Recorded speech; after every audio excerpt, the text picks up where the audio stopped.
ወደ 70 ሰዎች በዛን ጊዜ ሞተዋል። ወዲያው መርሼ ነው ያውቁ አስፋልት ላይ አስቀምጠው በወራል መኪና ነው የሄዱበት። ሂትለር ምናልባት ሰርቶት ይሆን? ፍርድ ቤት ዝም ብሎ በየነ ይሰጣል። እዚህ ጋር ቆረጡት 3 ጊዜ ነው ቆረጡት። ይሄኛው ነገር እኔ ማላውቀው ታብሌት ነው። ግሉኮዝ ነቃቀለ ይጎትታሉ በፒንሳ። አማራ ማለት በኦሮሞ ላይ እንደዚህ አድርጓል። ኦሮሞ በአማራ ላይ ይሄን ፈጽሞ ነበር። ከ25ቱ 22 ኦሮሞ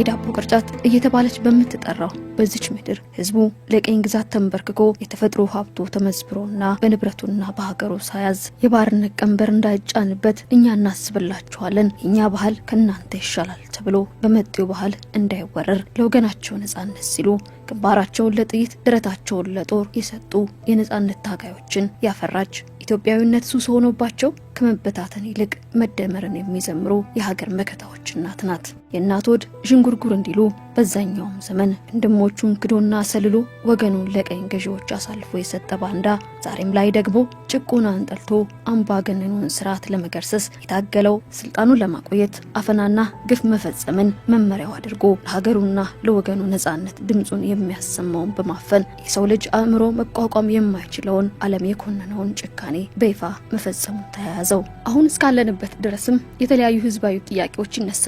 የየወቅቱም አስተዳደሮች በየራሳቸው መንገድ ለጥያቄዎች ምላሽ ሰጥተዋል። ግማሹ ሽፍታ ነው በማለት በአደባባይ በመስቀል፣ ሌላው በመረሸን፣ ሌላው ደግሞ በአፈና ብቻ እንደ መሪዎቹ ምላሹ ይለያያል።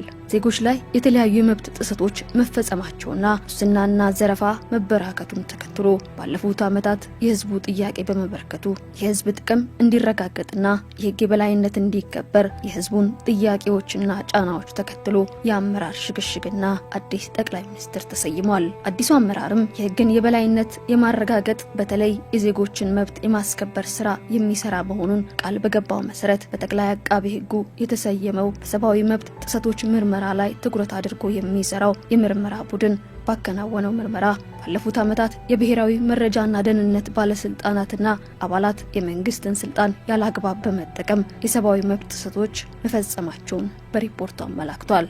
የጭካኔ እጆች አርፎባቸው ታሪክ ለምስክርነት ያተረፈቻቸው ጥቂት እማኞች የብርሃን አልባዎቹን ቤቶች ምርኮኞችን ውሎና ዳር ይነግሯቸዋል።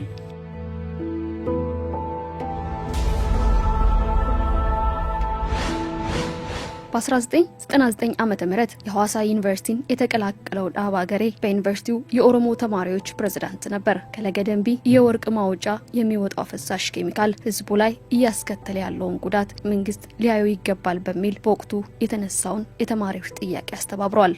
የኦሮሞ ተማሪዎች ብቻም አይደለም፣ ብዙ እዛ ግቢ ያሉ ተማሪዎች ሐሳባችን ተረርቶ አብረን ነው የምንሰራው ስለነበር ሐሳባችን ተቀብሎ ከኛ ጋር የወጡም ብዙ ነበሩ። በሰላማዊ በኩል ነው ያለቀው። ድንጋይ አልተወረወረ፣ ተማሪ አልተጎዳ። ግቢ ውስጥ ብለን እየዞር ስሜታችን አውጥተ ተናግረን ነው ተመልሰን የገባ ነው። ዘን ምን ይሆናል ልክ በንጋታው ማለት ነው። ይሄ ታህሳስ 14 ቀን ነው። ታህሳስ 16 ቀን ደግሞ ወደ 11 ሰዓት ከግቢ ወጣን። ጓደኛዬ ነው ይዞን የወጣ። ግሮሰሪ ነገር ነበረች። እዛ ቁጭ ብለን እየተጫወትን ሲወጣ 3 ፖሊሶች አሉ፣ 2 ሲቪል የለበሱ አሉ። ከነጋ ወንድም እንፈልጋለን። ለምንድን ነው የምትፈልጉኝ? አይ ዛሬ የፍቅር አይቅ ጋር ነበርክ፣ የተጣለ ብር አግኝተሃል። እኔ ሲጀመርም አለርኩም፣ ከግቢም አልወጣውም፣ አላየውም፣ አወኩባችሁ አልኩኝና ልሮጥ ሞከርኩ። እዛ ያዙ፣ መኪና ላይ ወረወሩ። 55 ዓመት ተፈርዶበት ወደ 14 ዓመት የተቀነሰለት አንዱዓለም አያሌው በ1997 ዓ.ም ፍኖተ ሰላም የቅንጅት ፓርቲን በመወከል ለፓርላማ ተመርጧል። ፓርላማ አልገባህም በሚል በብር ሸለቆ ለ2 ወራት ታስሯል። በ2003 ዓ.ም ወደ ኤርትራ አቅንቶ አርበኞች ግንቦት 7ን ተቀላቀለ። ለተልኮ ሱዳን በነበረበት ወቅት ነው ተይዞ ወደ ኢትዮጵያ የመጣው። ጥናት ሲያደርጉ እዛ ተወልዶ ያደገ ያክስቴ ልጅ አለ። ሱዳናዊ ነው። አባቱ ሱዳን ነው፣ እናቱ የኔ አክስት ነች። እና እሱን በመያዝ እሱ እንዲቀጥረኝ ከቤቱ እንዲቀጥረኝ በማድረግ ከበው እኔ ወንድሜ ቀጥሮኛል ብዬ ወደ ቤት ሲሄድ 4 ትግርኛ ተናጋሪ ሰዎች እና 2 ሱዳናዊ የደህንነት አባላት መሳሪያ ደግነው እንዳትንቀሳቀሳሉኝ ያዙኝ። ወዲያውኑ ወደ መኪና አስገቡኝ። ወደ መኪና ከገባው በኋላ ወዲያው መርፌ ነው ያውቁ። በወቅቱ እነሱን በጣም ያበሳጫቸው ነገር ኤርትራ በነበርኩበት ወቅት አስመራ ከአቶ አንዳርጋቸው ጽጌ ጋር አስመራ ሄጄ በኤርትራ ቴሌቪዥን ኢንተርቪው አድርጌ ነበር። በኤርትራ ቴሌቪዥን ያደረኩት ኢንተርቪው ኢትዮጵያ ውስጥ ያሉ ተቋማት ከጠቅላይ ሚኒስትር ጽሕፈት ቤት ጀምሮ እስከ ማረሚያ ቤት ድረስ ያሉ የጸጥታን የደህንነት የኢትዮጵያ መከላከያ ሰራዊት የመኮንኖች ፕሮፖርሽን ከህዝብ ጋር ሲነጻጸር በወቅቱ 59 ጀነራሎች ነበሩ። ከ59 ጀነራሎች ውስጥ 47ቱ ከአንድ ብሔር ብቻ የነበሩ ናቸው ብዬ በድፍረት ሳይሆን በመረጃ አስደግፌ ኢንተርቪው ስላደረኩኝ ከንጉሱ ስርዓት ጀምሮ የነበሩትን 2 ስርዓቶች ከኢህአዴግ ጋር እያነጻጸርኩ ነበር በወቅቱ የገለጽኩት። የአፄ ኃይለ ሥላሴ የዘውዳዊ አገዛዝ ምንም እንኳን እሳቸው በ75% የአማራ ብሔር ተወላጅ ቢሆኑም ነገር ግን የጦር ጀነራሎቻቸው በብዛት የኦሮሞ ተወላጆች ነበሩ። የደርጉን አገዛዝ ስንመለከት የጦር ጀነራሎች በብዛት የጦር ጀነራሎች የኦሮሞ ተወላጆች ናቸው። ምክንያቱም የኦሮሞ ህዝብ በህዝብነት ትልቅ ነው። ስለዚህ ብዙ ሰራዊት አለው። ከብዙ ሰራዊት ደግሞ ወደ ላይ የሚወጣው የመከላከያ አመራሮች የትልቁና በቁጥር ብዙ የሆኑ ብሔረሰብ አባላቶች ናቸው። ይሄ እኔ ዝም ብዬ ለጥላቻ ወይም የኦሮሞን ማህበረሰብ ትልቅ ለማድረግ ስለፈለኩ ሳይሆን በወቅቱ የነበረው የመከላከያ ሰራዊት ከብሔር ከቆዳ ስፋት አንፃር ብዙ ሰራዊት የሚመጣበት ቀጥሎ የአማራ ብሔረሰብ ነው። ቀጥሎ እያለ ይሄዳል። ነገር ግን በፍጹም በታሪክ ታይቶ በማይታወቅ ደረጃ ኢቭን የዘውድ አገዛዝ እንኳን ያላደረገውን እንኳን በፍጹም የጦር ጀነራሎችን ከአንድ ብሔረሰብ ብቻ በማሰባሰብ አገዛዙን ጠንካራ ለማድረግ ጥረት ማድረግ ተገቢ እንዳልሆነ ገልጫለሁ። ይህ ማለት ግን አጠቃላይ የትግራይ ህዝብን እንጠላለሁ ማለት አይደለም። የትግራይ ህዝብና ህወሓት የተለያዩ ናቸው በእኔ ሂሳብ። ዮናስ ጋሻው ከመኖሪያው ባህር ዳር አደናና ክትትል ሲበረታበት ወደ አዲስ አበባ ሸሽቶ እህቶቹ ጋር ሳሪስ አቦ አረፈ። ጥር 5 2009 ዓ.ም ከቤተ ክርስቲያን መልስ ከእህቶቹ ጋር ሻይ ቡና ለማለት እየተጠባበቁ ሳለ ማንነታቸውን በማያውቃቸው አካላት ተይዟል። ወደ መገናኛ የሚሄድ ታክሲ ነው። እዛ አስቆመን እነሱን ቦታ ሰጥቼ የኮፈን ዋጋ ከተቀመጥኩ በኋላ ከዛ ታክሲው ጋር ግርግር ተነሳ። ውረድ አሉ። እንፈልጋለን፣ ሌባ ነው እንፈልጋለን፣ ውረድ አሉ። ማኔ ምናምን ስላቸው አንተ ለህግ ተገዥ አይደለም፣ ለህግ ተገዥ ነኝ፣ ግን እኔን ስትይዙ የሚያስፈልጋችሁ ህጋዊ ሆናችሁ ልመጣችሁ ነው ልጠይቁ የሚችሉት። ሌባ ከሆንኩ ደግሞ የተሰረቁት ዕቃ ይታሉ የትኛው ነው ተሰራቂው ምናምን ብለን ንግግሩ በጣም እንትን እያለ ሄደ፣ እየበረታ ሄደና መኪናውን አስቆሙና ተሳፋሪውን ወረዱ አሏቸው። እጄን በካርት እናስገቡና የሆነች ታልጋ የለውም መኪናው፣ በዛ መኪና ውስጥ ጫኑኝና እናንተ ከኋላ ተከተሉ አሏቸው።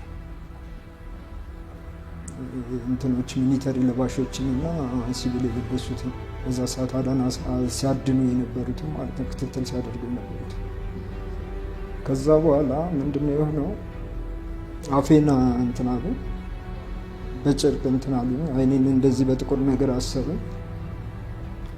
ከዛ በኋላ ጫማዬን ፈቱት፣ ቀበቶዬን ፈቱ፣ ፍተሻ አካሄዱ። አይኔ ተሸፍኗል እና ማየት አልችልም። ነገር ግን ኮተቤ መሆኑን ያወቁት ኮተቤ ይላል ታክሲ ማለት ነው። ጥይት ምናምን የሚተኮስበት የደህንነት ማሰልጠኛ ጫካ ነገር አለ ኮተቤ ውስጥ። ወደዛ ነው ይዘውኝ ሄዱት። እዚህ ጫካ ላይ እንዴት ልታመጣ ይቻላል? ሌባ ነህ ብለህ አይደል ያዝክ? አይደለም ሌባ አይደለም፣ ዋና አሸባሪ ነው። አማራ ክልልን ባህር ዳር ላይ ምናምን በተለያዩ ሰዓቶች አድማዎችን ምናምን ስታስደርግ ከኤርትራ ደርሰህ መጣህ ምናምን እንደዛ አይነት ወሬ አወራ። ዮናስ ከቤተሰቡ የግፍ ቀማሽ የሆነው የመጀመሪያው አይደለም። እንደውም በህይወቱ ትርጉም ያላቸውና የሚወዳቸውን አጥቷል። ፋዘር ባለስልጣን ስለነበረ የደርግ ባለስልጣን ነበር። ትግል አድርጎ ነበር ማለት ኢህአዴግ እንዳይገባ አስተዋጽኦ ከፍሎ ነበር ትለኝ ነበር። እነሱ ሲገቡ ነው በኬንያ ወጦ ጀርመን ሄደ፣ ሞተ እዛው ሳናገኝ። አንዴ ብቻ ነው ደብዳቤ ጻፈልኝ እና ይሄ ያለ ምንድነው የሆነው?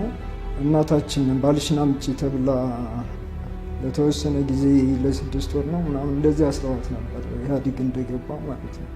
ፋይናንስ ውስጥ ነው ነበር መሰላው። እዛ ልከው ባያት ግን ዲፕሎማ ይዛ በዛ ሰዓት 91 ላይ ነው ወደ ፈረስ ቤት ሄደች። ሁለቴ በገንዘቡን አንዴ እንድትቀማ ተደረገች በዛ። ከዛ ቁልፏ ተቀርጾ ካዘናው ተከፍቶ ብር እንዲወሰድ ተደረገ። የደሞዝ የምትከፍለው ማለት ነው። በተለያየ አይነት መንገድ እንትን ተባለባት፣ ግፎቹ ተፈጸሙባትና መጨረሻ ላይ እሷን ገደላት። ይህ ስሜት ስለነበረበት ትልቅ ወንድሜ ይቃወም ነበር። 4 ኪሎ ተማሪ ነበር። እዚህ ተመርቆ ወጡ። 1 ዓመት እንደቆየ ባህር ዳር ላይ በ97 በወራል መኪና ሜላት ከሚባል ሆቴል ላይ ደብድበው ካወጡት በኋላ አስፋልት ላይ አስቀምጠው በወራል መኪና ነው የሄዱበት። እንደዚሁ አጽሙን ሰብስቤ ነው የቀበርኩት። ለምን በቤተሰቦች አይበቃም ማለት? ለምን አንተ ትንሽ አቆይ? ለወለድካት ልጅስ ትንሽ ለምን አታስብም አይነት ነገር አለ። በወቅቱ የዩኒቨርሲቲ ተማሪ የነበረው ከፍ ያለው ጠንካራና የተስተካከለ ቁመና የነበረው መልከ መልካም ወጣት ነበር። ሲይዙኝ ምንም ነገር የሚያውቀው ነገር የለኝ። ለጀስት ስፓልት ላይ ሲደርስ ተከብበ እንትና ብዙ ሚሊተሪ የለበሰ ፖሊሶች ወታደሮች ከበቡ። ከዛ አንድ ሰው ቁም ትፈልጋለህ እንደዚህ ያለኝ ሰው የለም። ቶክስ ተከፈተ። ቶክስ ሲከፈት እኔ ይሄ ግሬ ተመታ፣ ወደኩት። ከዛ ብዙ ቶክሶች ነበሩ፣ ቦምብ ነበረ እና 3 ልጆች 2 ልጆች እዛ ሞቱ። አንዱ ሆስፒታል ከገባ በኋላ ሞት ያሉኝ። ሆስፒታል ትንሽ እኔን ይረዳኝ ነበር፣ ከኔ የተሻለ ነበር። ከዛ በኋላ ደግሞ ሞት ያሉ። ሲመታ ራሴን ሲቻለሁ። ራሴን ሲቼ ከዛ ፖሊስ ሆስፒታል ራሴን ነው ወኩት። ከዛ ፖሊስ ሆስፒታል ደግሞ ይሄኛው እግሬ ሊቆረጥ ሲል እዚህ ጋር ቁርጭምጭሚቱ ጋር ትንሽ ቆስሎ ነበረ። አይቆረጥም ብዬ እኔ ግሉኮስ ቆረጥኩት። ከዛ ግሉኮስ እንደገና በማደንዘጃ ይወጉኝና ከዛ እግሬ ሲቆረጥ ሲነሳ እግሬ ተቆርጧል። እዚህ ጋር ነው ተቆረጠው። ከዛ ከፍ ብሎ እዚህ ጋር ቆረጡት። 3 ጊዜ ነው ቆረጡት ይሄኛው እግሬ። አንደኛ እኔ ፍቃደኛ መሆን አለብኝ እግሬ ሊቆረጥ። እኔ ፍቃደኛ ባልሆን ወይ ቤተሰቦቼ ተጠርቶ ቤተሰቦቼ ተመክሮ ቤተሰቦቼን አነጋግሮ ሕክምና ወይ ሰርጀሪ መደረግ ነበርበት። ይሄ ከባድ ሕክምና ስለሆነ ቤተሰቦቼ ባልተጠሩበት እኔ አንድ ሰው ባላይ የሚታይበት ቦታ አይደለም፣ በድብቅ ቦታ ነበርኩ። እኔ የተኛውበት ቤት አንድም ሰው አይገባም ከፖሊሶችና ከተወሰኑ ሐኪሞች በስተቀር እና እኔ በቃ ማደንዘጃ ይወጉኛል። ከዛ ሲነቃ እንደገና መልሶ ይወጉኛል። በዛ ሁኔታ ነው እግሮችን የቆራረጡት። ታፈረ መኮንንና ጓደኞቹ ደግሞ ታህሳስ 25 ባህር ዳር ሲጨዋወቱበት ከነበረው ካፍቴሪያ ወጥተው ወደ ቤታቸው እያቀኑ በነበረበት ወቅት ነበር የተያዙት። ቀጥታ ሁላችንም ወደ የቤታችን ለመጓዝ ለመለያየት ስንል በቃ ከኋላችን መኪና የጫኑ ወታደሮች፣ ፖሊሶች፣ ደህንነቶች በቃ ዙሪያውን ከበውናል። ከበቡን ያዙን። እኛ ምንድነው ነገር ብለን ግራ ገባን። ወዲያም በኋላ ያው በጣም አሰቃዩን። እዚያው ላይ ሸፈኑን። መኪና ላይ እያወጡ እንደ ኩንታል ማለት ነው እየወረወሩ ሸፍኑናል። አይናችንን ጣሉን። መጀመሪያ ወደ ፖሊስ ጣቢያ 9ኛ ፖሊስ ጣቢያ ወሰዱን። እዚያ ደበደቡን። ከብዙ ድብደባ በኋላ አንስተው ወደ መድኃኔዓለም ወሰዱ። መድኃኔዓለም ስንደርስ እዚያው ቤተክርስቲያኑ አካባቢ ገባ ብለው ቆሙ። እዚያም በኋላ እልፍ ብለው የተወሰኑ ሰዎች ደግሞ ጉድጓዱን ጨርሳችኋል፣ ቆፍራችሁታል ምናምን ይሏቸዋል። እንግዲህ ምናልባት ለማስፈራራት ሊሆን ይችላል፣ የምናውቀው ነገር የለም። አሁን ጨርሰናል ምናምን እንደዚህ ስሏቸዋል። አሁን እርምጃ ከመውሰዳችን በፊት ትናገራላችሁ አትናገር፣ እኛ የምናውቀው ነገር ስለሌለ የምትፈልጉት እርምጃ መውሰድ ትችላላችኋል። እዚያም በኋላ ከዚህ ከመኪናው ወረዱ ደህንነቶች እና ፖሊሶች ውጭ ነው ይነጋገራሉ። ከዚያም በኋላ ቆዩና ገቡና ወደ መኪናው ይዘውን ወደ መኮድ ነው ሄዱ። መኮድ የሆነች ቀዝቃዛ ቦታ ጠባብ ቦታ አስገቡን። እዚያም ተወሰነ ምርመራ አረጉን፣ ደበደቡን። ይደበድቡን ተወሰኑ ሰዎችን እየጠሩ ነው። ታውቋቸዋላችሁ። አቶ ገዱ አንዳርጋቸው የክልል ርዕሰ መስተዳድር ነው። አቶ ሻምበል ከበደ ደግሞ በወቅቱ የሲቪል ሰርቪስ ምክትል ቢሮ ኃላፊ የነበረ ነው። ሻምበል ተቀባ ማነው ልብስ ደግሞ የጎንደር ከንቲባ ነው። እሱ እንዲያውም አላውቀውም። እነዚህ ምን ይሏቸዋል? እነዚህ የሚሰጧችሁ ድጋፍ ምንድን ነው ምናምን ይሉናል። እኛ እነዚህ ሰዎች አቶ ገዱን ያው በቴሌቪዥን ነው የምናውቀው፣ ከዚያ ውጭ የምናውቀው ነገር የለም። ርዕሰ መስተዳድር መሆኑ እናውቃለን። ምናየውም በቲቪ ነው እንደናንተ ምናየው እንጂ ከዚያ ውጭ ግንኙነት የለም። አቶ ሻምበል የሚባል ማናውቀው ያላውቀው አለ። ከዚያም በኋላ ያንን እንድናምንላቸው ያው በጣም ደበደቡን፣ አስመሹና 10 ሰዓት ሲሆን ከዚያ ከመኮድ በመኪና ወጣው። ያው እንደተሸፈነን ያው ሁላ ሲሆን እንደተሸፈነን እንደገና በዚህ በመሃል ከተማ አድርገው ጣቢያ 9 ወሰዱ። ያው ቀበሌ 16 ጣቢያ 9 ይባላል። በጣም ማሰቃያ ቦታ ነው ያ። እዚያ ወሰዱን። እዚያ በጣም ይገርፉን ነበር። ብዙ መረጃዎችን እንድንነግራቸው ይጠይቁናል።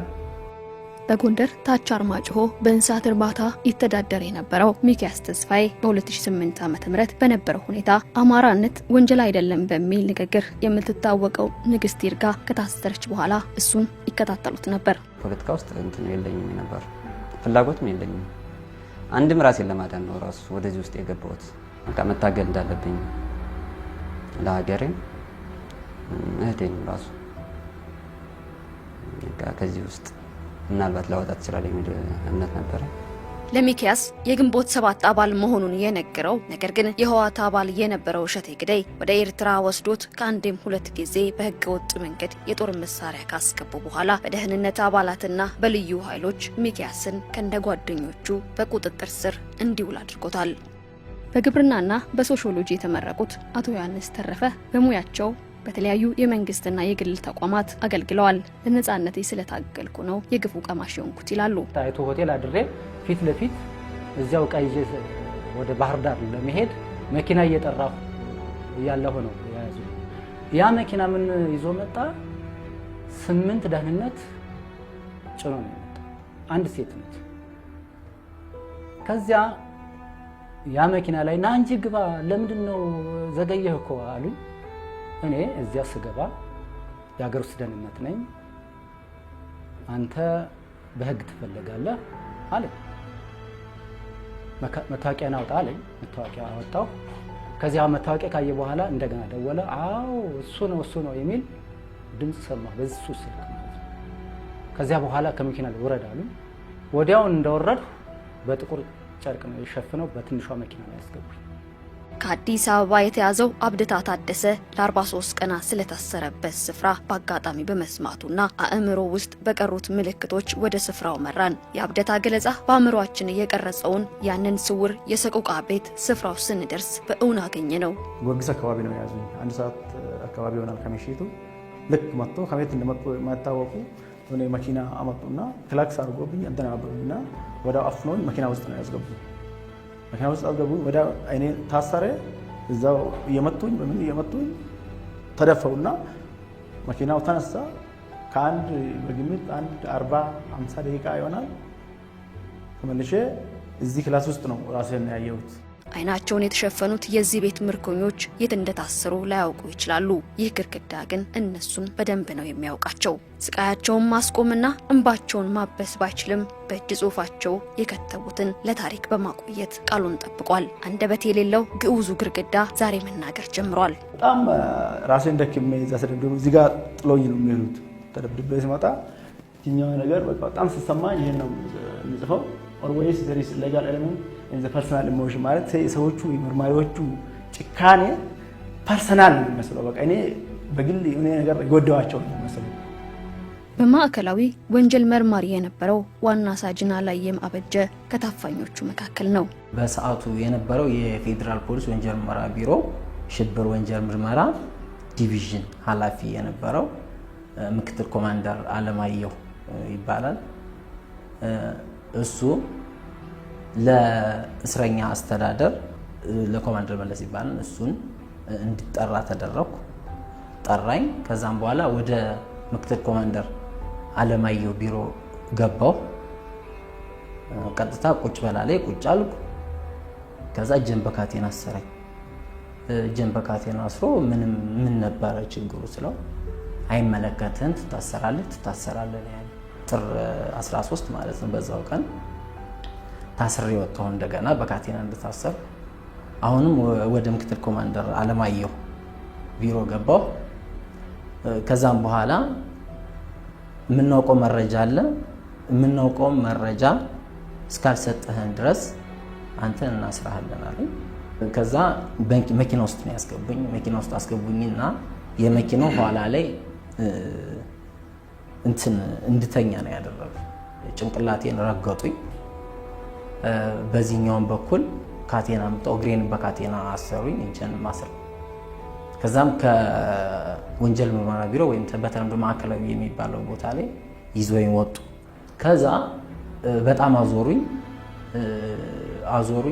መጨረሻ ላይ የማላውቀው ቦታ ወስዶ ግራውንድ ውስጥ ከተቱኝ። አይኔ እንደታሰረ ማለት ነው። እነኚህ ታሳሪዎች በምርመራ ሂደት የተሰቃዩባቸው ላይኛውና ታችኛው እየተባሉ የሚጠሩት የማዕከላዊ ባለብረት በር ክፍሎች የተለያዩ የስፋት መጠን አላቸው። እጅግ በጣም ቀዝቃዛውና ሳይቤሪያ እየተባለ የሚጠራው 9 ክፍሎች ሲኖሩት በአንድ ክፍል ውስጥ 4 እስረኞች ለየብቻቸው የሚታሰሩበት ሌላ 4 ክፍሎች አሉት።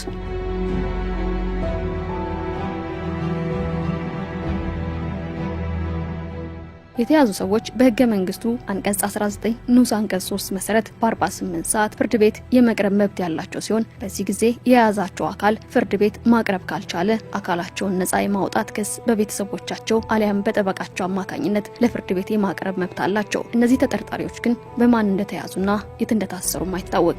ቤተሰቦች የተሰቃየ ያለዱበት ፖሊስ ጣቢያ የለም። ሰው የሚሄደው ቤተሰብ የሚሄደው የሚታወቀው ማዕከላዊ ነው። እዛ ሄዳሉ፣ አላየንም ምንም የለም ይላሉ። ሌላ ፖሊስ ጣቢያ ሄዳሉ።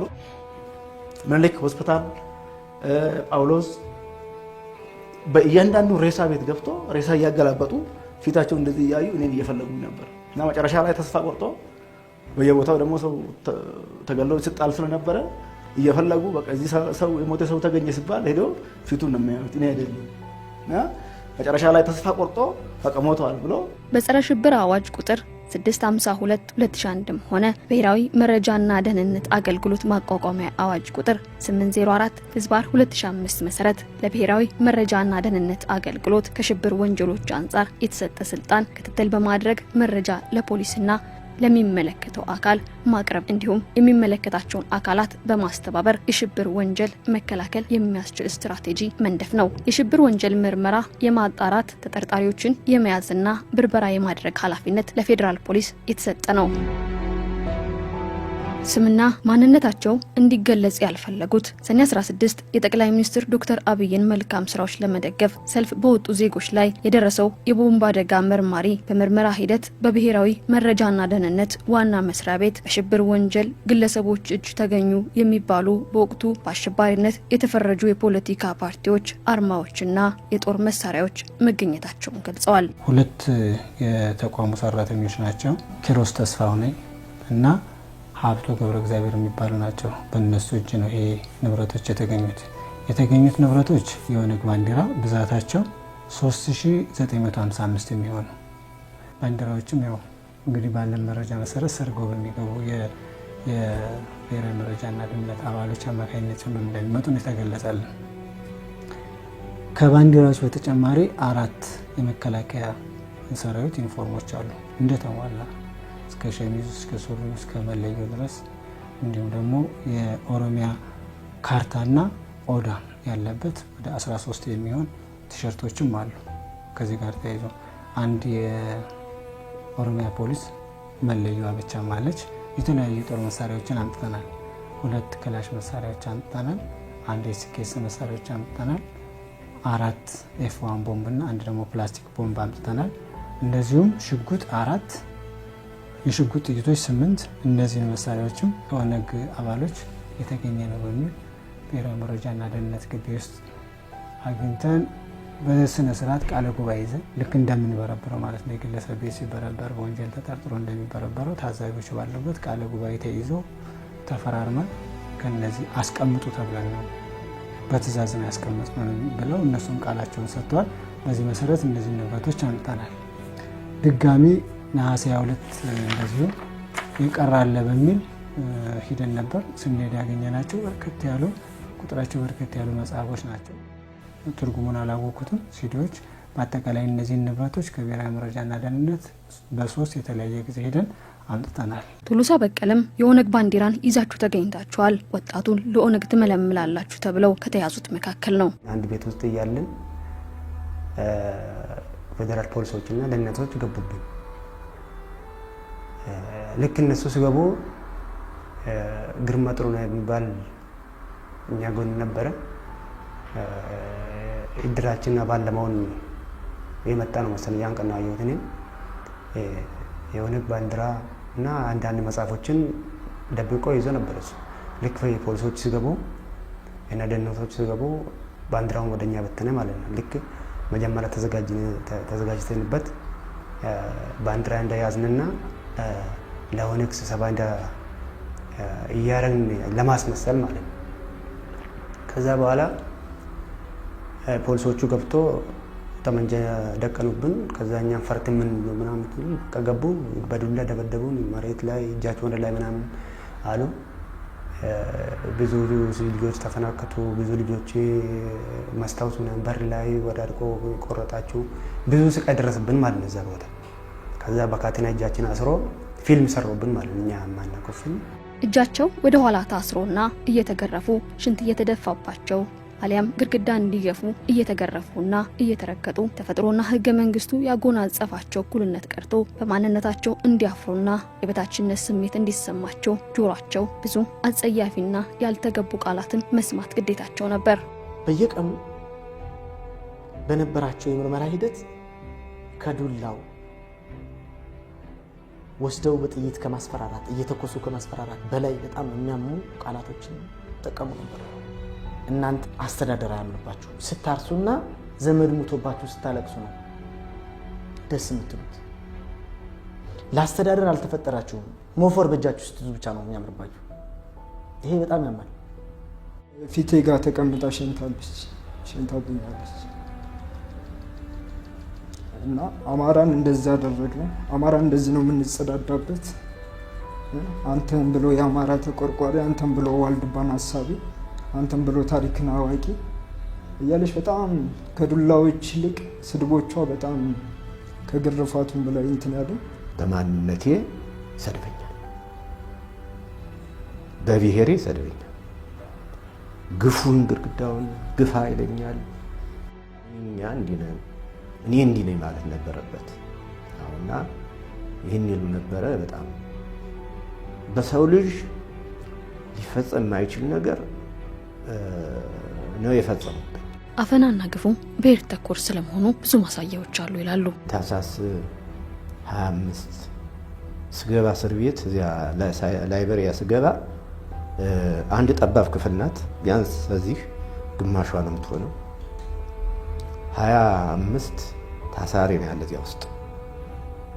ከ25ቱ 22ቱ ኦሮሞ ነው፣ 3ቱ ነው አማራ። ሌላው ደግሞ ስትሄጂ ደግሞ አማራው ከፍተኛውን ቡድን ያለና በአብዛኛው የኦሮሞና የአማራ ተወላጆች በዚህ በሽብር እንትን ክሱ በእነሱ ላይ ነው ያለ። እጅግ በጣም ከፋፋይ እዛ ውስጥ የኦሮሞ ልጆች አሉ፣ እኛ አለን፣ ሶማሌዎች አለን። ሶስታችን ብቻ ነው ያለነው። የሶስት ብሔረሰብ ተወላጆች ብቻ ነው ያለነው እና እኛን ለመክፈል የሚጠቀሙበት አማራ ከኦሮሞ ጋር እንዲጋጭ፣ ኦሮሞ ከሶማሌ ጋር እንዲጋጭ የሚያደርጉት ነገር ስታይ እውነት ለመናገር እነዚህ ሰው ኢትዮጵያዊ ናቸው እንዴ? ምንድን ነው ያጋጩናል? እውነት ለመናገር እዛ ጫፍ ድረስ እንድንደርሱ ሊያደርጉን ነበር። ደህንነቱ ሲቪል ለብሶ አብሮን እስር ቤቱ እስረኛ ሆኖ ይቀመጥም። እስር ቤት ስንወራ የነበረው ምርመራ ላይ ቀድመን ሄደን እናደርጋለን። ኦሮሞ ማለት እንደዚህ ነው፣ አማራ ማለት በኦሮሞ ላይ እንደዚህ አድርጓል፣ ኦሮሞ በአማራ ላይ ይህን ይፈጽመው ነበር እና ለምን አንድ ትሆናላችሁ እስከ ማባል ስብሰባ ሰብስቦ ባፉን አመራር ነን ያሉት የማረሚያ ቤት የማዕከላዊ አመራር ነን እያሉ ሪቶት እስር ቤቱን በሳምንት ይዞሩ አመራሮች አሉ። መቼም አንድ ስለማትሆኑ አርፋችሁ ተቀመጡ እንደዚህ ብሎ ላፍባ ስዬ አብርሃ መጽሐፉ ላይ ጽፏል። ዶክተር ብርሃኑ ብዙ ሚዲያ ላይ ተናግሯል። አይ ቲንክ ገብሩ አስራት መጽሐፉ ላይ ጠቅሷል። ብዙ ሰዎች ጠቅሷል። እንትና እስር ቤት ውስጥ ብዙ ጊዜ ለምሳሌ ስራ ቋንቋ ለምን ኦሮምኛ አይሆንም ይላሉ ሌላ ብሔረሰቦች ራሳቸው ማለት ነው። አሁን ዞን 1 እድሜ ፍርደኛና ሞት ፍርደኛ በነበርንበት ቦታ 270 ሰው በነበረበት ሰዓት ከ75% እስከ 80% ኦሮሞዎች ነበሩ። ራሳቸው የሽብር ወንጀል ፈጽማቸዋል ብለው ያሰቃዩአቸውን እንደገና ራሳቸው ለሽብር ወንጀል ይመለምሏቸዋል። እዛ ማዕከላዊ የተለያየ ክላስ ውስጥ ያስገቡን ሳይበር የሚባል ቦታ ነው። እነሱም በጎን እንደዛ እየመጡ እያናገሩ እያለ ደርሶ ይባል ሀገሩ እንኳን ያው ወደ አርማጭሆ ነው እና አውቀዋለሁ። ከዛም በፊት መተማ ይሰራ ነበር። ደህንነት ነው። እህትህ ንግስት ጋር ያው እስር ቤት እንዳለች ግልጽ ነው፣ ታውቃለህ። አንተም የገባ በዚህ ሁኔታ ነው። ግን እሷም ተወዳትና ክፉ ነገር እንድትሆን ማትፈልግ ከሆንክ ከኛ ጋር ስራ፣ እሷን እንፈታልሃለን። ነገም በህይወት በቃ ልታያት የምትፈልግ ከሆንክ አንተ የሆነ ነገር መስራት ግድ ይላል ምናምን አለኝ። እኛ የምንሰድህ ኤርትራ ነው። በአርበኞች ግንቦት 7 አመራሮች ላይ ከማዛውየቱ ውጭ ጥቃት ታደርሳለህ። ከተሳካልህ ደግሞ ከኤርትራው ዮሐንስ ፍጹም ይባላል የጦር ኃላፊ፣ እሱን ካገኘው በሱ ላይ ማንኛውም በቃ በጣም በሱ ላይ የሆነ ተልእኮ እሱን በሱ ላይ ጉዳት እንዳደርስ እንዳጠቃና ነገረኝ። ተሻገርኩ። ያው ኤርትራ መሬት ገባሁ። እዛ ሄድኩ። ያው ወደ 9 ወር 10 ወር ቆየሁ። ስልጠና ወሰድኩ። ይሄን ነገር በዝርዝር ነገርኳቸው ለአርበኞች ግንቦት 7 እንትኖች አባሎች፣ አመራሮች። ደህንነቱ ነው ባህር ዳርና ጎንደር ላይ 2009 ማለት ነው። ባህር ዳርና ጎንደር ላይ ሂደህ እኛ የምናዘን ትሰራለህ። ግዴታ ነው። ደህንነት መስሪያ ቤት የሚሰጥህን በሶሻል ሚዲያ ላይ የሚያስፈልጉ ማቴሪያል ይሟላልሃል፣ ገንዘብ ይከፈልሃል፣ ላፕቶፕ ይሰጥሃል። ከዛም በኋላ የሚሰጥህ ድረገጽ አለ። እሱን ድረገጽ ትለጥፋለህ። ከዛም በኋላ በሶሻል ሚዲያ እኛ የምናዘህን በሙሉ ትሰራለህ አሉ። አልሰራም አልኳቸው። ከዛ ድጋሚ እናስራለን አሉ። መብታችሁ ሰሩ ያልኳቸው። ከዛ በኋላ ሄድኩ። ተመልሼ ወደ ወንጀል ምርመራ ቢሮ ሄጄ አመለከትኩ። ምንም አይነት መፍትሄ ሊሰጡኝ አልቻሉ። ከዛም በኋላ በሂደት አጋጣሚዎች ሆኑና ይሄ ለውጥ መጣ። ከድብቅ ቤቶች ወደ ማዕከላዊ በፌዴራል ፖሊስ በሚተዳደረው ህጋዊ የወንጀል ምርመራ ስፍራም የደህንነቶቹ እጅ ረጅም ነበር። ደህንነትን መዋቅር የሚመራው ማን ነው? ጌታቸው አሰፋ ነው። ጌታቸው አሰፋ ደግሞ ብራንች አለው እንዴ! እስከ ቤት ሰራተኛ እኮ ነው እንትራቸው እኮ ሰንሰለታቸው እኮ ቤት ሰራተኛ ነው። ምንድነው ያሉኝ እኔን እንደያዙ እኛ ካንተ ሰከንድ እንኳን ተለይተን አናውቅም። አንተ በእኛ ቁጥጥር ስለላ በእጃችን ነበር። ቤት ውስጥ እንኳን እኛ አለንበት እኮ ነው። ያ ማለት ነው ቤተሰቤ ላይ ሰላ ያለ ማለት ነው። ቤተሰቤ ላይ እንግዲህ ልጆቼ ጋር ነው የምኖረው፣ ሚስቴ ጋር ነው የምኖረው፣ ሰራተኛ አለች። እንግዲህ እስከ ሰራተኛ እስከ ማድቤት ሰራተኛ ድረስ ነው የነሱ ሰንሰለት ያለው ይሄን ህዝብ ለመቆጣጠር። ከተያዝኩ በኋላ ደግሞ እኔን ሁኔታን ሲከታተለኝ የነበረ ሲያስገርፈኝ ቆሞ ሲያስደበድበኝ የነበረ ያኔ ኮማንደር ግርማ ካሳ የሚባል ነው። 2-3 ሰዎች ብዙ ሰዎች መጡ አይቶኝ ይሄዳሉ። ደህንነቶች አላቃቸውም ስማቸውን አክቹአሊ። አንድ ለምሳሌ ጌታቸው አሰፋ 2 አንዴ መጥቷል። አንድ የሆነ ጸጉሩ መላጣ ቀይ አጭር መጥቷል። ብዙ ጊዜ ወልደ ስላሴ ይመጣል። ህወሓትና የትግራይ ህዝብ 2 የተለያዩ ገጾች ናቸው። እናቃቸዋለን እኮ በእርሻ ቦታ ቀን ስራ እየሰሩ እኮ ለአንድ ቀን የሚሆን ለምሳና ለራት ለቁርስ የሚሆን ገንዘብ እንኳን ያጡ የትግራይ ልጆች እኮ አሉ በበረሃ ውስጥ ያሉ እናቃቸዋለን። በዚያ አንጻር ደግሞ እንደገና የናጠጡ አገሪቱ በአንድ በኩል በብድር ተነክራያለች፣ መክፈል ወደ ማትችልበት ደረጃ ላይ ደርሳያለች። 4ኛው 5ኛው 6ኛው ጄኔሬሽን እንኳን መክፈል የማይችል እዳ ውስጥ ተነክራያለች። በልመና የመጣውን ገንዘብ ለራሳቸው መዝናኛ፣ ለራሳቸው ቤት መስሪያ፣ ለልጆቻቸው ውጪ ማስተማሪያ፣ ለወሽማዎቻቸው መኪና መግዣ እኮ ነው ያደረጉት። ስለዚህ የትግራይ ህዝብና የህወሓት ጥቂት ቡድን አመራሮች አንድ አይደሉም። በእኔ አቋም ይሄ ግሌ አቋሜ ነው። እኚህ ቤቶች በዚሁ በመዲናችን በተለያዩ ክፍለ ከተሞች በመኖሪያ ሰፈረው ይገኛሉ። ጎረቤቶም ሊሆን ይችላሉ። እኚህ ቤቶች ከእርሶ ቤት የሚለያቸው ንብረትነታቸው የብሔራዊ መረጃ ደህንነት አገልግሎት መሆናቸው ደክመው ሲገቡ የሚያርፉበት ቤተሰብ የሚያፈሩበት ሳይሆን በርካታ ምሁራንና ወጣቶች እንዲያውም ከወዳጅ ዘመዶ አሊያም ከቤተሰቡ አንዳቸው የተገረፉበት የተኮላሹበት ተፈጥሮ የለገሰቻቸውን የራሳቸውን ገላ እንኳን ማዘዝ እስኪያቅታቸው አካላቸው የጎደለበት ስቃዩን መቋቋም ያልቻሉ ደግሞ የሞቱበት ነው።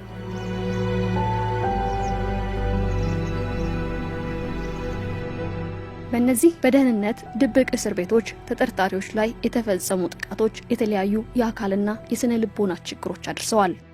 ብረት የተሰቀለ ያለ በሱ እዚህ ጋር ገመድ ያስሩና ይሰቅላሉ እና ሁለት እጆቼ ደርቆ ነበር ለረጅም ጊዜ።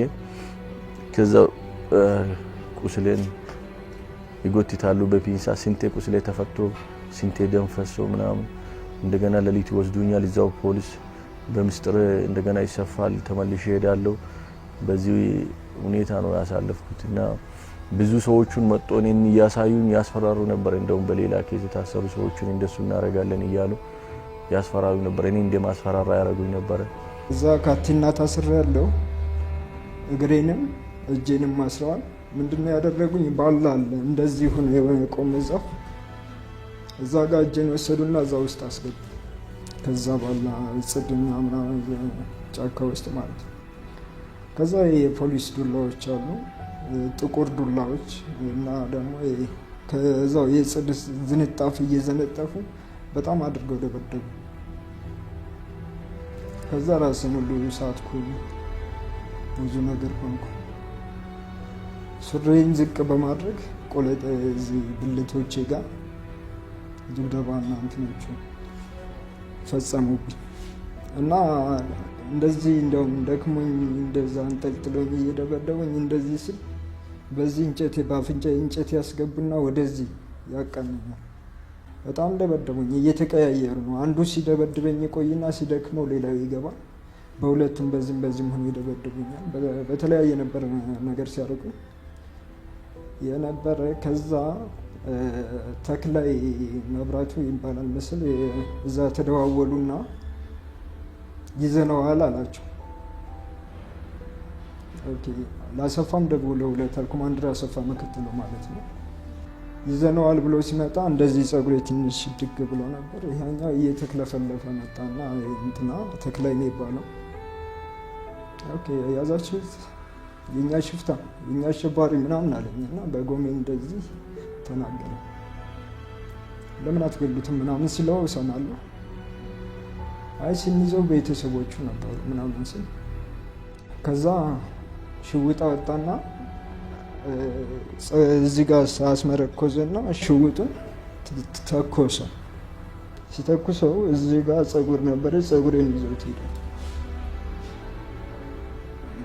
ከዛ እንደገና ወደቅኩኝ፣ ራሴን አላውቅም። ቁጭ አድርጎኝ ራቆቴን ተናገር ይባላል። እነዚህ ወደዚህ ዞሬ ተናገር ይባላል። ይሄ አሁን የምታዩ ቀዳዳ ሶስት ቀዳዳ አለ፣ እዚህም ቀዳዳ አለ። ተመሳሳይ ነው የሚመስለው እና እዚህ ላይ ምንድን ነው የሚገጠመው? ካሜራ አለው። ይሄ ሴኩሪቲ ካሜራ ነው። እንደዚህ ቀዳዳዎቹ እዚህ ውስጥ ሁሉም ላይ አይደለም የሚገጠመው፣ ግን ተመሳሳይ በቃ የተቀደደ ነገር እንዲመስል ተደርጎ ከሶስቱ ወይ ከስድስት ነው ያለ፣ ከስድስቱ ወይ ሁለቱ ወይ ሶስቱ ላይ ነው ካሜራ የሚገጠመው እና ብዙ ሰው አቅም ያው ዝም ብሎ ይናገራል ከደብደባ በኋላ። እንደገና ደግሞ እዚሁ ሊሾ ላይ ታስሮ ሌላ ማሽን ነገርም አለ። ማሽን ነገር የሚጣና እዚህ አይን ታስሮ ነገር የሚደረግ ነገር አለ። ማሽኑ ምን አይነት እንደሆነ ላይ ኦልሬዲ ዳርክ ነው። እንደገና ደግሞ ስለታሰርኩኝም ከዛ ማሽኑ ማጠበቅና ማላላት፣ ማሰቃየት፣ ከዛ መናገር ነው መራ ሁኔታ የነበረው። ጨለማ ቤት አስገብተውኝ ልብስን አውልቅ፣ ሱሪ አውልቅ፣ ሸሚዝ አውልቅ፣ ጫማ ካልሲ ሁሉ ሳይቀር አወለቁ። እንዳውልቅ አደረጉኝ። ካደረጉ በኋላ አንቺ አለሽ እንዴ? ሴት እኮ ነሽ አንቺ እኮ ለመሆን ብልት አለ እንዴ ብሎ ብልቴን እስከነ ዘር ፍሬው ድረስ ወደ ታች ቆጥተው፣ ያኔ በተለይ የግራ የዘር ማመንጫ ወይም ቆለት ነው የሚባለው እንግዲህ ተበላሽ። በጣም ከፍተኛ ስቃይ ደረሰብኝ። በዚህ በግራ በኩል በግራ ጎን ምንም መተኛት አልችልም። ለተወሰኑ ወራት በጣም ስቃይ አየሁ። ከዚያ በግራ በጎን መተኛት ስለማልችል በቀኝ ነው የምተኛው። እግሬ በሰንሰለት ነው፣ እጄ በካቴና ነው። ካቴናው ራሱ እንትን አለው፣ መብራት አለው። ስተኛ እንቅልፍ ስተኛ ሾክ ያደርጋል። ኤሌክትሪክ የሚረጭ ካቴና ነው ያሰው። ምንም 4 ወር ከ20 ቀን ስተኛ እንቅልፍ የሚባል ነገር በቂ እንቅልፍ አግኝቻለሁ። ጨለማ ነው። ወዲያውኑ እግሬ በሰንሰለት ታሰረ፣ እጄም በሰንሰለት ታሰረ። ከጊዜ በኋላ ደግሞ እግሬና እጄ ወደ አንገቴ እንዳይሄድ እጄ ምናልባት አንቆ ራሱን ይገላል ከምን ሀሳቤ ሊሆን ይችላል። ሌላ ሶስተኛ ሰንሰለት አመጣው። በጣም ባጭር ሰንሰለት እግሬና እጄን አሰሩት።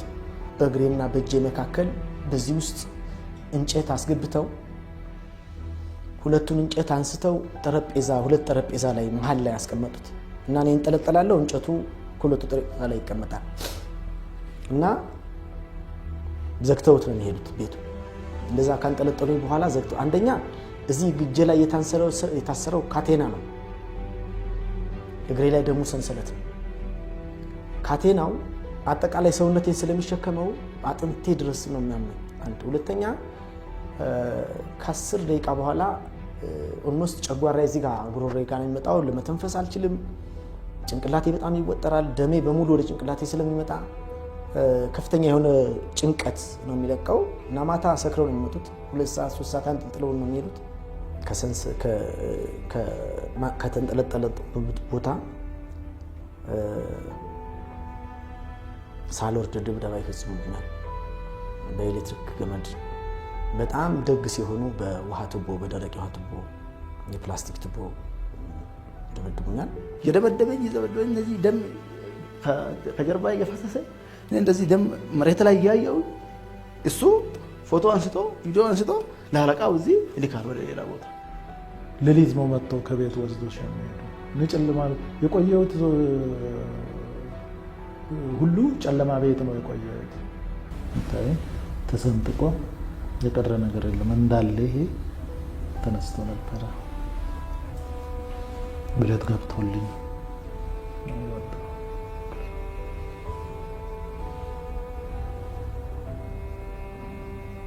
ኤሌክትሪክ ገመድ አለ። ያ አንበረከው ነው የሚገርፉኝ።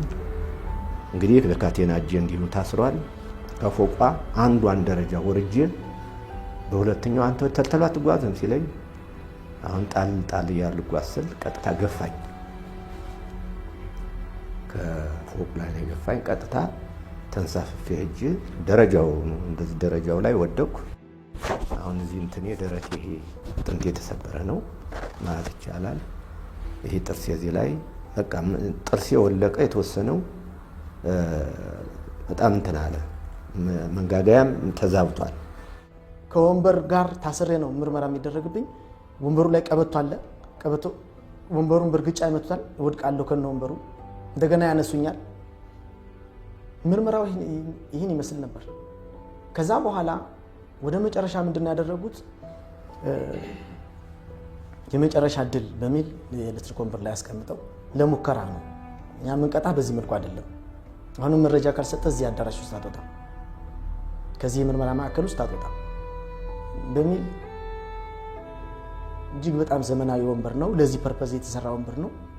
እዛ ላይ ያስቀምጠው ነበረ። ለ30 እና ለ40 ደቂቃ ሾክ ያደርጉ ነበር።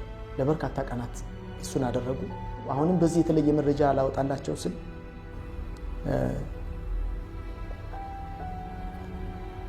በሌሊት ይመስለኛል እንግዲህ ከክፍሌ ውስጥ ከፍተው ገብተው እጄንና እግሬን ከነሰንሰለቱ አንስተው መኪና ላይ ጭነው ምናልባት ያ ቦታ አንጦጦ ሊሆን ይችላል ብዬ የምገምተው ያ ቦታ በእግሬ ስረገጠው የባህር ዛፍ ቅጠል ድምፅ ይሰማል። እሱን እየረገጡ ሲሄድ ይጮሃል፣ የባህር ዛፉ ቅጠል ድምፅ ይጮሃል እና እሱ ሊሆን ይችላል። ሁለተኛ ተራራ ነው የምወጣው። ከዛ በኋላ የእግሬን ሰንሰለት መልሰው አሰሩና የእጄን ፈተው እንትኑን አሳቀፉ፣ የባህር ዛፍ ግንዱን አሳቀፉ። ይሄ የመጨረሻ እድልህ ነው፣ አንድ ቀን ብቻ እንሰጥሃለን፣ ዛሬ ከዚህ ትተን ነው የምንሄደው፣ አስብበት በደንብ በተመስጾ እዚህ ታድራለህ፣ ነገ ተመልሰን ስንመጣ በህይወት ከተገኘ ምንም አይነት መረጃ እንድትደብቀን አንፈልግም፣ ከደበቀን ግን ሁለተኛ እድል እንደዚህ አይነት እድል አታገኝም ብለው ግንዱን አሳቅፈው ሰንሰለቱን አጥብቀው 3 ናቸው። የ3 የጫማ ኮቴ ይሰማኛል። ሲመለሱ 2 የጫማ ኮቴ ነው የተሰማኝ። ስለዚህ አንዱ ሊመታኝ ይችላል፣ ሊመታኝ ነው በቃ እንዳልጮህ ነው እድል እንስጥህ ያሉኝ እስከሚያስሩኝ ነው የሚል እምነት ነው የነበረኝ። ነገር ግን የሁለቱ የእግር ኮቴ እየራቀኝ ከሄደ በኋላ በቅርብ ርቀት የጥይት ድምፅ ሰማሁ፣ የሽጉጥ ድምፅ ሰማሁ እና አንድ ባንድ አከታትሎ የቆየ 8 ጥይት ተኩሷል። እኔ በወቅቱ ከተመታሁ እንዴት አስባለሁ? እኔን የመታኝ እንጂ እያስፈራራኝ ወይም ወደ ሌላ እየተኮሰ ነው ብዬ አላስብም። ባህር ዛፉን ነው እየመታ ያለው። የባህር ዛፉ ቅርፊት ከጭንቅላቴ ላይ ይወድቃል። ምንድን ነው ብዬ ሰውነቴን መዳበስ አልችልም፣ ምክንያቱም ግንዱን ታቅፍ ያለው እና በወቅቱ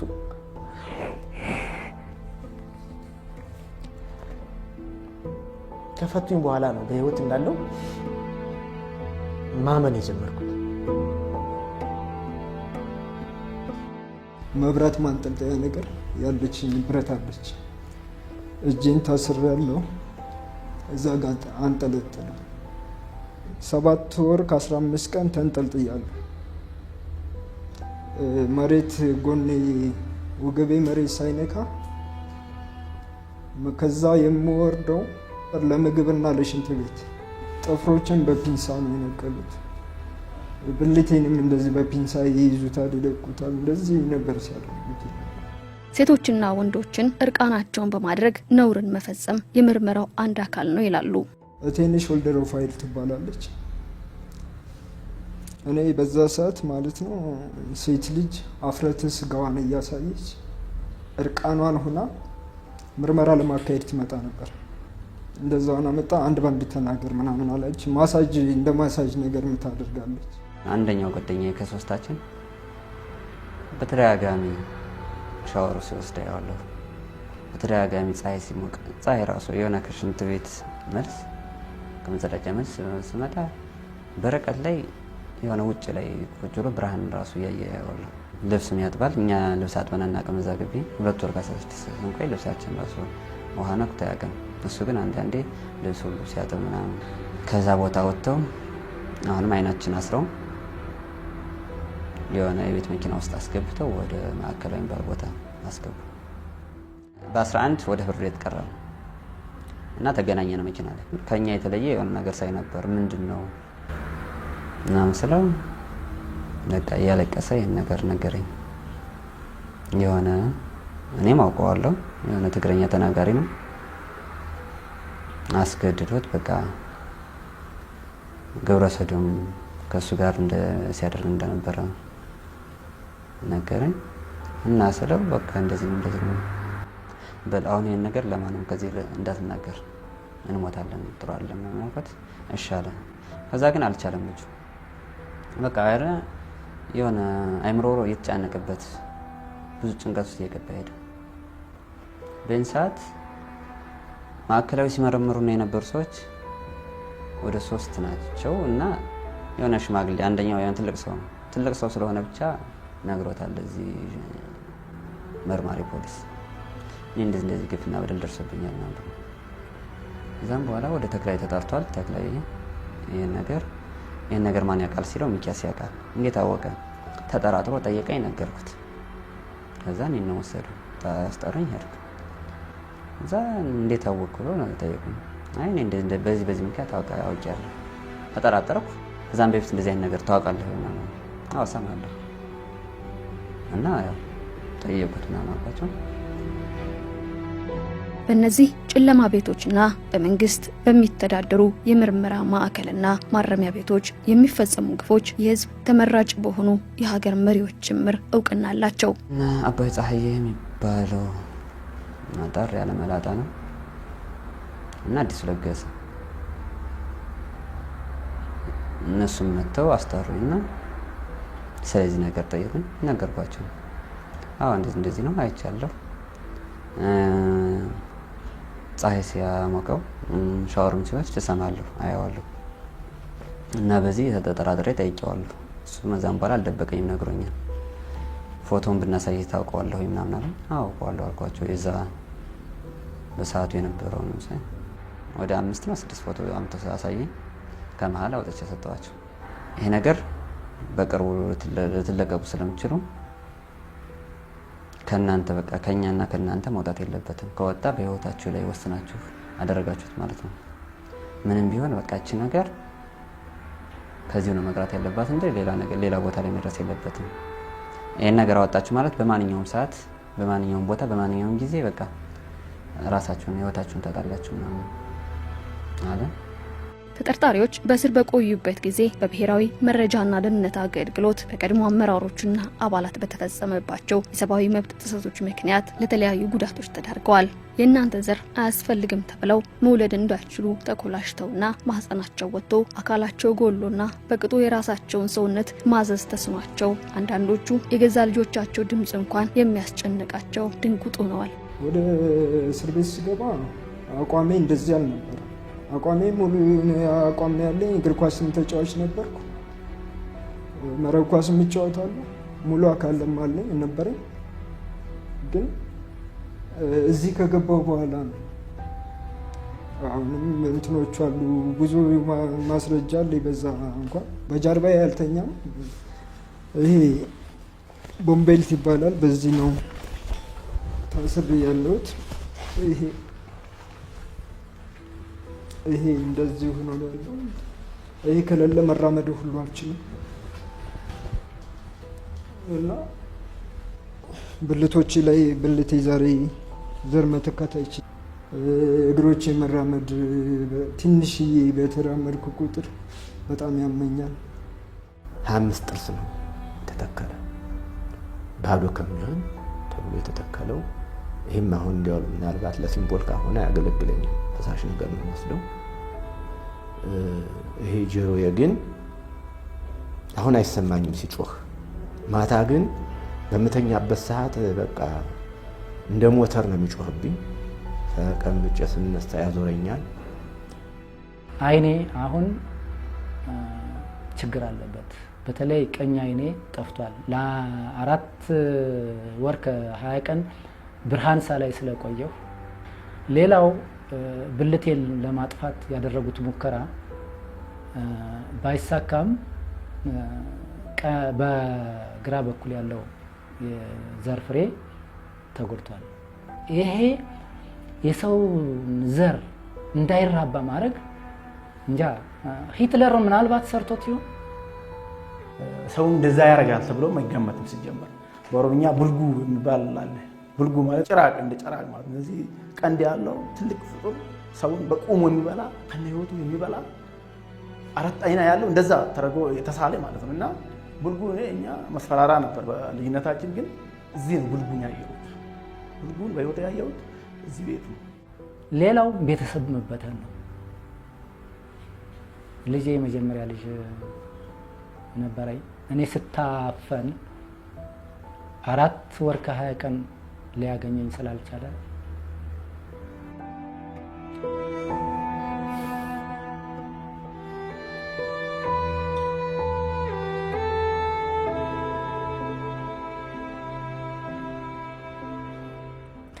እና ሊያገኘኝ ስላልቻለ አባቴ ሞቷል።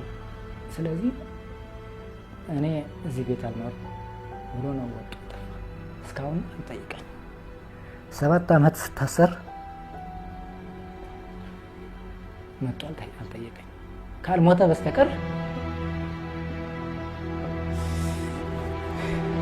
ብበድለው የወለድኩትን አባቱን ሳይቀር ነበር። ልጄ ጠፋ። እስካሁን ተፈትቼም ያው የተፈታሁት ወደ 8-9 ወር ሊሆን ነው። እስካሁን የት እንዳለ አላውቅም። አቤል ዮሐንስ ነው የሚባለው። ይሄ ለፖለቲካ ፍጆታቸው ሲሉ የፈጸሙት አሰቃቂ ድርጊት አካላዊ ብቻ ሳይሆን ዘላለም የማይሽር የስነ ልቦና ጠባሳ አኑሯል። ተከታታይ 6 ወር ከልጆቼ ጋር መግባት አልቻልኩም። አሁንም እስር ቤት እንዳለሁ ነበር የሚሰማኝ። አንዳንድ ጊዜ እየሰማኋቸው አልሰማቸውም። መስማትና ለመስማቴን ሲጠይቁኝ እንዳልሰማቸው ሲያውቁ ይናደዳሉ። አይረዱም። ሳይኮሎጂካሊ ከእስር ቤት የወጣ ሰው እኔ ለወደፊቱ ጠቅላይ አቃቤ ሕግ ማድረግ አለበት ብዬ ማስበው ከእስር ቤት የወጣን ሰው ከቤተሰብ ጋር በቀጥታ ማገናኘት የለበትም። አንዳንድ ጊዜ ቆጠራ ሰዓት ይመስለኝና ወጥቼ በረንዳ ላይ አዚፍ እስር ቤት እንዳለሁ ራሴን ቆጠራ አውጡ ምናምን ሲባል ይሰማኛል። ተኝቼ ተነሳለሁ፣ ተነስቼ እወጣለሁ። ከወጣ በኋላ ነቃለሁ። እና በእስር ቤት ውስጥ መቆየት ጉዳቱ ከእስር ቤት ከወጣ በኋላ ነው። ስነ ልቦናዊ ጉዳት በየወንዙ በየጫካው በየቢሮ እየወሰዱ እንደሚገሉ አይነት ነገር እንትን እያደረጉ እዚያ ቆሻሻና በሰገራና በሽንት በተነከረ ቤት ውስጥ ለ4 ወር ከምናምን ከ20 ቀን በማቆየታቸው ተጎድቷል። አሁን ሁሉ ጊዜ ማሰብ፣ ሁሉ ጊዜ ትካዜ ላይ ነው። አእምሮ ጭንቀት አለብኝ። ተጠርጣሪዎች በቁጥጥር ስር በዋሉበት ወቅት ይጠቀሙባቸው የነበሩትን ንብረቶች መልሰው ላያገኙ ይችላሉ። ቀለበቱንም ከዚህ በኋላ መውለድ ስለማችል ምን ያደርግልሃል አለ። ሀብሉም ላንተ አይገባም አለ። ብሩንና ሞባይሎችን ወስዶ አንድ አሁንም ይዣታለሁ ከዛ ወጭ የወጣች ስልክ ነች። 2 ስልክ ነበር ያስኩት። ይቺ አይቴል ነች። እሺ ምናምን ነው የተገዛችው። ይቺን እዝግቢ ታስገባና እነዛን ግን ይዟቸው ሄደ። ከባንክ ደግሞ እየደበደቡ ወስዶ እኔ አልፈርምም ብያቸው ራሳቸው በጣም የሆነ ነገር ያደረጉኝና ሂጄ በቃ እጄን ሰጠው። መናገር አቅቶኝ አስፈርመው 30,000 ብር አወጡ ከአካውንቴ ማለት ነው። ሀገር ደህና ነው ብዬ በኢንቨስትሜንት ዙሪያ በእርሻ ዙሪያ እሰራለሁ ብዬ ያም ለምነው ወስደው ዛሬ በ6-7 ሚሊዮን የማይገኝ ባህር ዳር ላይ የሰራሁትን ቤት በግድና በ200,000 ብር ተበደረና ሰሊጥ ላይ ነው የምትሰራና ወሰድ ተባለ። ከንግድ ባንክ ነው ተልኮ ነው የመጣ ሰውዬ። በቃ እሺ ብዬ ወሰድኩት። በዚያ ያዙት ያን ቤት። እርሻ ቦታዬን ወሰዱት። አርማጮ ምዕራብ አርማጮ አብድራፊ የነበረ እርሻ ቦታ እሱን ወዲያውኑ ወሰዱት። አከታትለው ምን አደረጉ? ቤቱን በባንክ ወዲያውኑ ባንክ ትእዛዝ ሰጠው። ባንክ ጨረታ እንዲያወጣ አድርገው ሸጡት። ወዲያውኑ መኖሪያ ቤቴ ነው። ከዚያ ቀጥለው እኔን አሰሩኝ። ወር ባልሞላ ጊዜ ውስጥ ቤቱን ወዲያው እንደተያዘ ወር ባልሞላ እኔን አፈኑ። እኔን አፍነው ደግሞ እንደገና እርሻዬ በነገራችን ላይ ተጨማሪ እርሻ ነበር። በቤንሻንጉል ጉሙዝ ክልል ጉባ ወረዳ አልመሃል አካባቢ አብሎሩስ ነው የሚባለው ቀበሌው። እዚያ 200 ሄክታር ነበር በህጋዊ ኢንቨስትመንት ተሰራበት የነበር። ይህ ሁሉ ሀገር ለማሳደግ ቤተሰቤን ለመርዳት ራሴን ሀገር ሰላም ነው ብዬ ያንን ደግሞ እኔ ስታሰር ወሰዱት። እዚህ ሕክምና ማግኘት መብት ሳይሆን በደህንነት አባላቱ በጎ ፍቃድ ላይ የተመሰረተ ነው። ራሳቸው ደብድበው ያቆሰሉት ሰውነትና የሰባበሩት አጥንት እንዲጠገን እንኳን ላይፈቅዱ ይችላሉ። እንደውም አንዳንዴ ህመሙን ለማሰቃያነት ይጠቀሙታል። ፖሊሶች ሆስፒታል ወሰዱን። ዶክተሩ በጣም አዘነልኝ። ከዛ ደወለና ልጁ አስተኙት፣ ነገ ኦፕራሲዮን ይሆናል፣ አጥንቱ የተሰበረው አጥንቱ ወጥቶ ብረት ይገባለታል ብሎ ይነግራቸዋል። ማን አስተኛ አለ ሲቆጡ አየ ሰማው። ከዛ ምን ላርግ ታዲያ ይዘውና መታከም የለበትም ለምን አይሞትም እያለው ነበረ።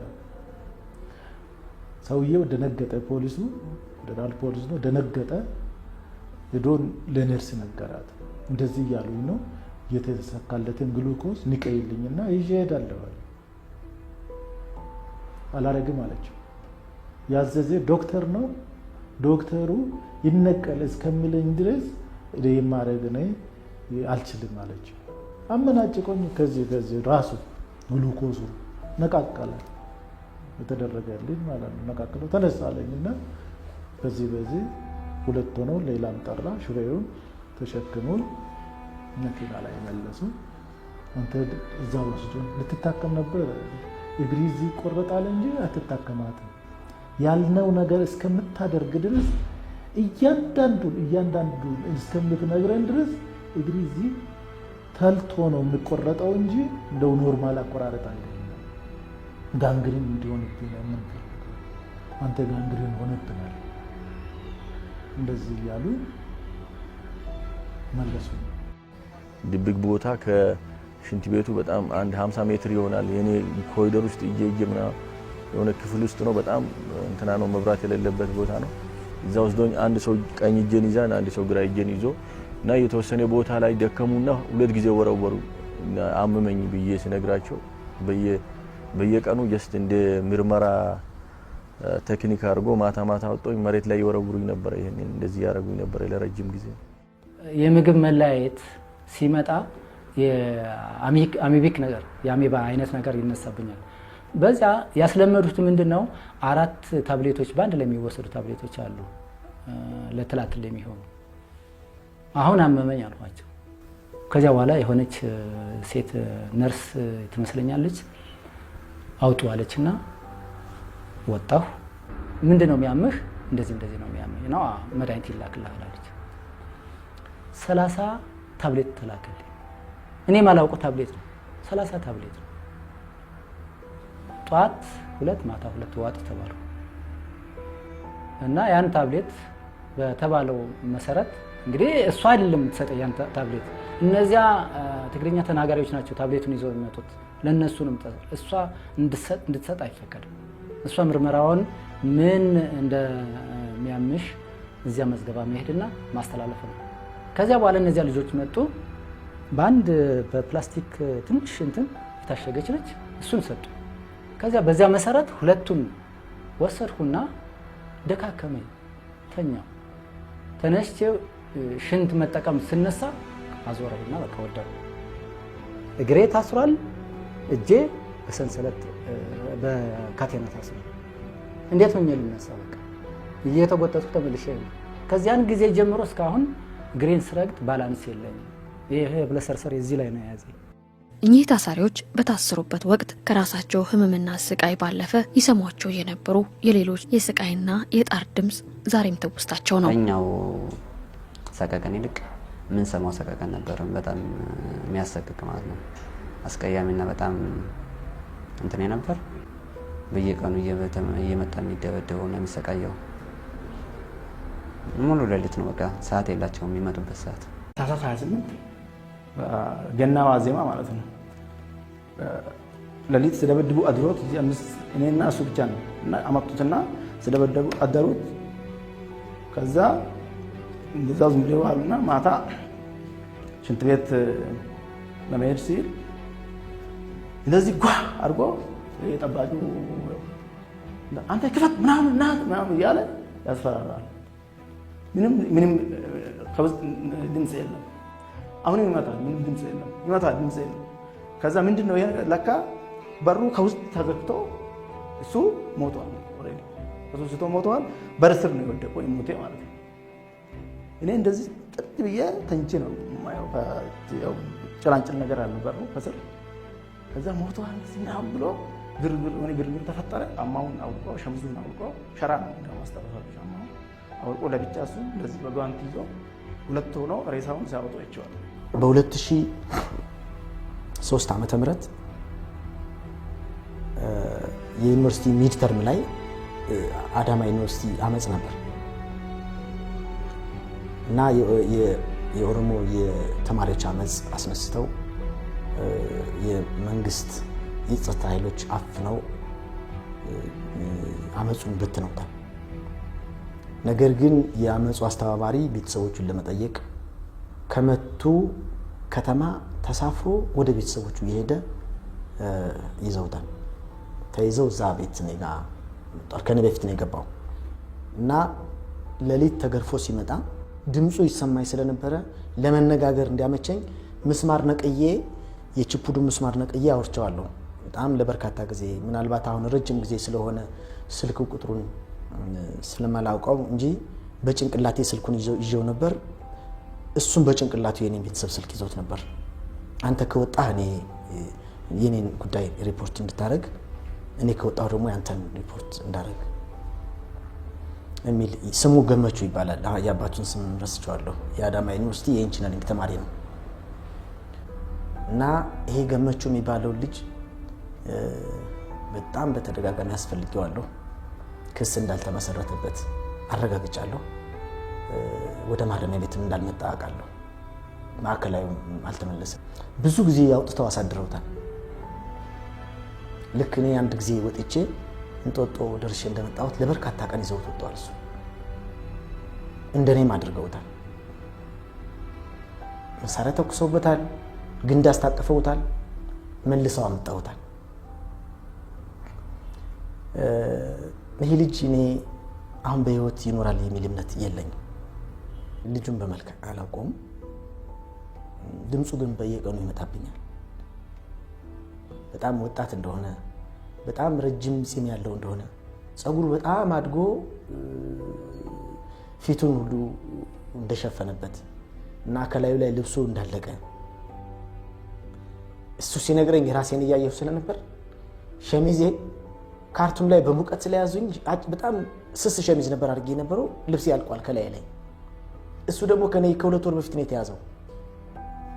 ምን ሊሆን እንደሚችል ገምቱት። ገላውን ታጥቦ አያውቅም። ብርሃን አይቶ አያውቅም። ስለዚህ ሰው እኔ በህይወት አለ ብዬ አላምንም። ትንሽ እጠራጠራለሁ። ሊኖር ይችላል፣ አይታወቅም። የእግዚአብሔር ተአምር ካለ እኔ ደስታውን ሰው ቢነግረኝ ደስታውን አልችለውም። ምናልባትም አንዳንዴ ስራቴን ሳስብ ሁሌ የሚመጣብኝ እሱ ነው። አንድ ወቅት መርማሪዎች ይመጣሉ። የሌሊት መርማሪዎች ናቸው። እንግዲህ የኔ አይነት ይሁን አላቅም፣ ግን እሱን ወደ ውጭ ያወጣው አልወሰዱትም። እዚያው በሁለተኛው በር አካባቢ ላይ ቁጭ አድርገው ይጠይቁታል። ምርመራ ይጠይቁታል። የሆነ መረጃ ፈልገው ገመቹና አስወጥተው ከእሱ ከመኝታ ቤት አስወጥተው ከበሩ አካባቢ ቁጭ አድርገው ሁለት ሆነው ነው የሚጠይቁት። ሁለት ድምፅ ነው የሰማሁ የጠያቂዎችን ድምፅ እና መረጃ ፈልገው የሌላ ሰው መረጃ ይመስለኛል የኦነግ አባል መረጃ ይመስለኛል የጠየቁት። ጠያቂው በአማርኛ ነው የሚጠይቀው፣ እሱ የሚመልሰው በኦሮሞኛ ነው። በአማርኛ መልስልን ይሉታል። እኔ አማርኛ አላውቅም። ሲጠይቁት በኦሮሞኛ ነው ገመቹ የሚመልሰው።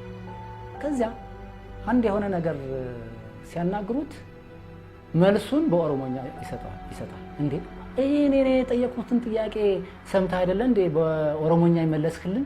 ስለዚህ አውጣው አሉት። ወደ ውጭ አውጣውና ይዘው ሆነ አለና ዋና መርማሪ ሄደ።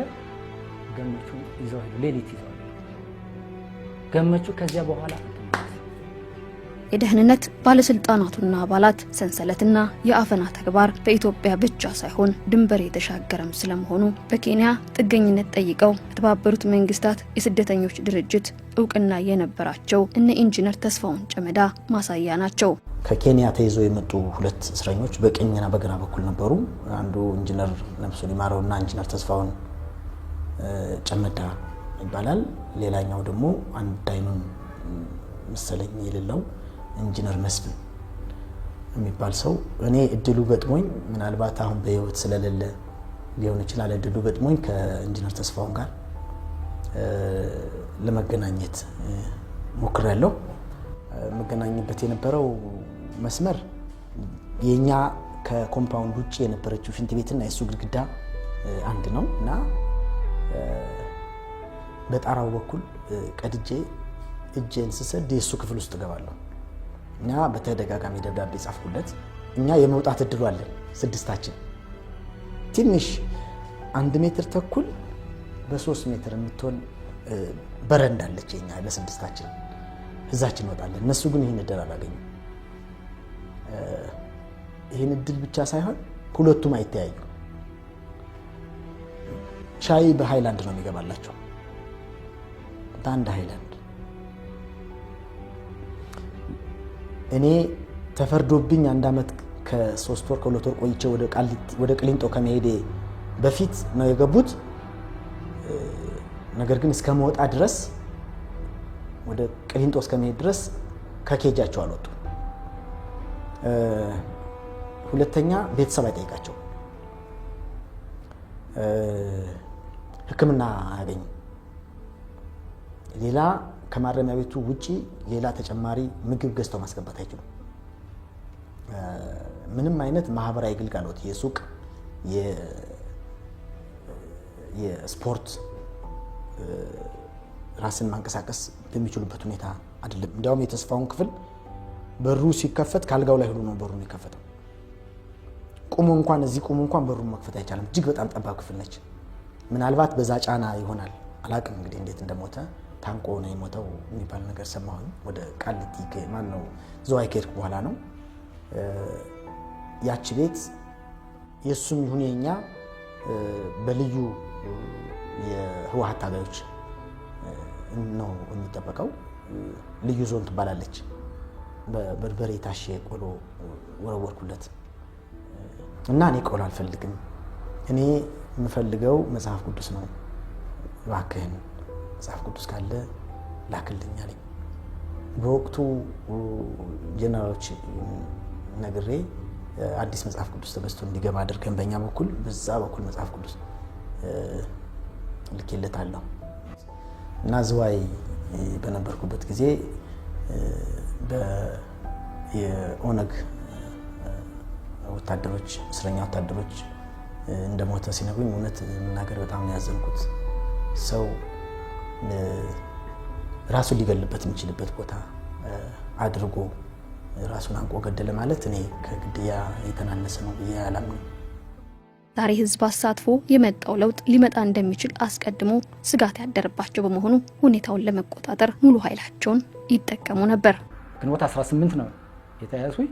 እነሱ ግን ሰኔ 15 ስብሰባ አድርገው ነበር።